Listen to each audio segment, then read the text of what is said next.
Hello to everyone in Taiwan at the Women Make Waves Film Festival.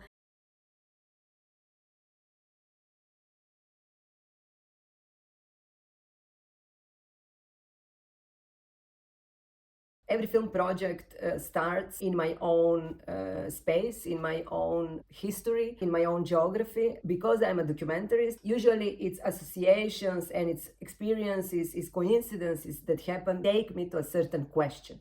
And then from this question, I start a process, a creative process that ends up maybe in a film, maybe in something else. With Silence of Reason, precisely, there were several issues that were, in a way, very decisive.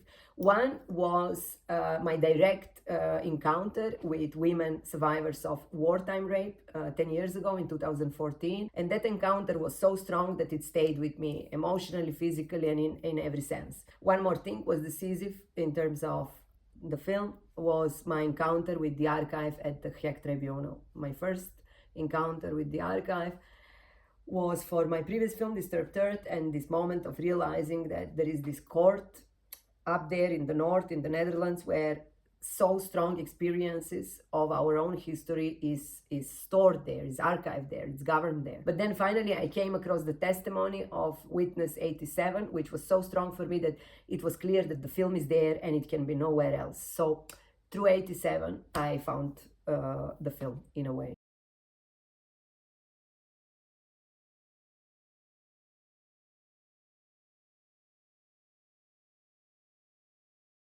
The archives which are stored in the ICTY are very specific. All the logic of the archive is deriving from international criminal law and the court proceedings.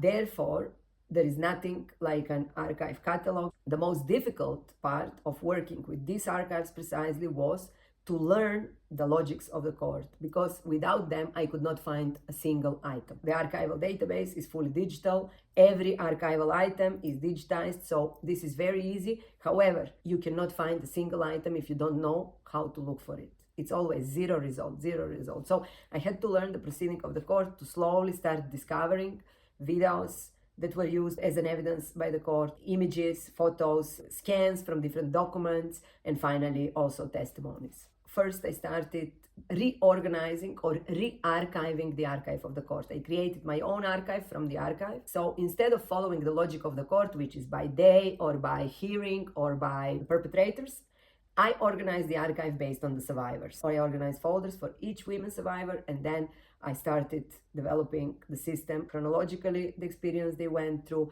locations they have been.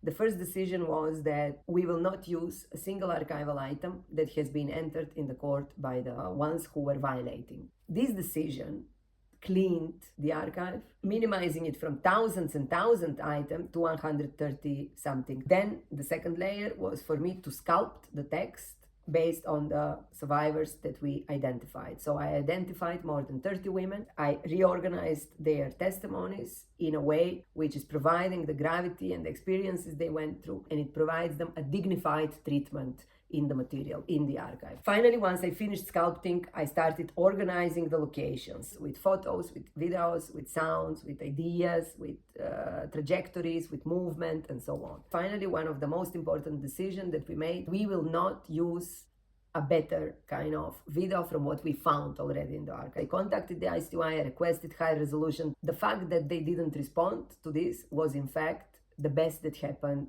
to the film and to the material conceptually, because it created a kind of, for us, a clear idea that, it is about the process of how memory and time affects the archive, but not only the archive, us as well. The archive itself is part of who we are, no? It's part of our collective being, it's part of our memory. This decision to use everything in the form that we find it was politically very important, but then also aesthetically. And we started working with this materiality of the image that decays, of the memory which is decaying, because the post-traumatic stadium of the body is that you cannot remember. You remember, but you cannot remember.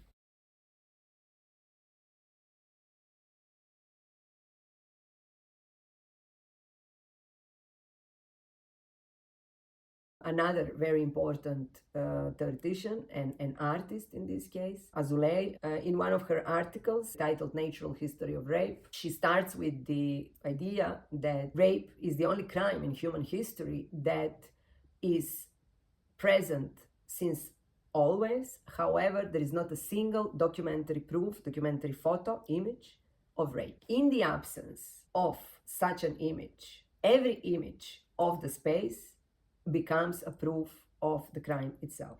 When I approached the archive from Foča, I found a notorious archival item titled Photo Album Foča, where each location of each rape camp, there was a list of locations, and for each location there were forensic photos of the location. For me, this was the visual proof of Azoulay's theory, because the court itself treated these forensic images of the space as forensic evidence of a crime that happened.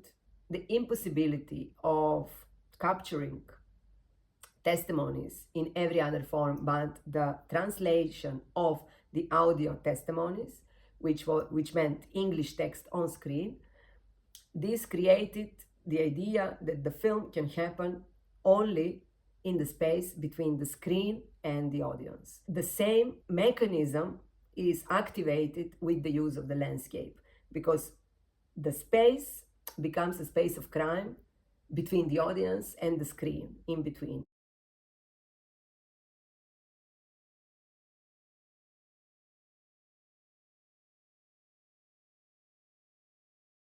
The whole progress and the European civilizational development is based on the breakup with the spiritual and with the birth of the ratio, which in this case is completely falling apart. For me, all the violence that comes from this system based on ratio is a proof that there is no ratio.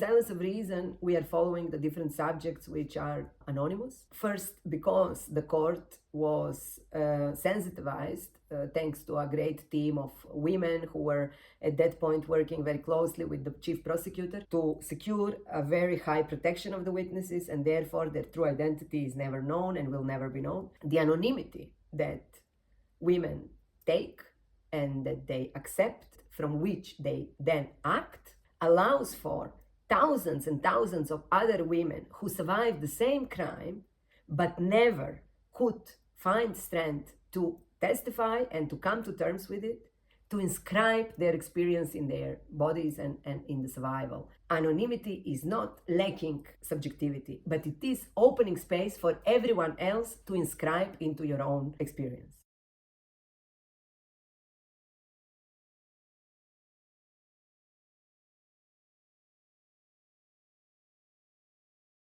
It's extremely important that we share our histories in a way that we take control of the narratives as survivors, as collective body who has the strength to own their own experience, and we create our own way of dealing with it.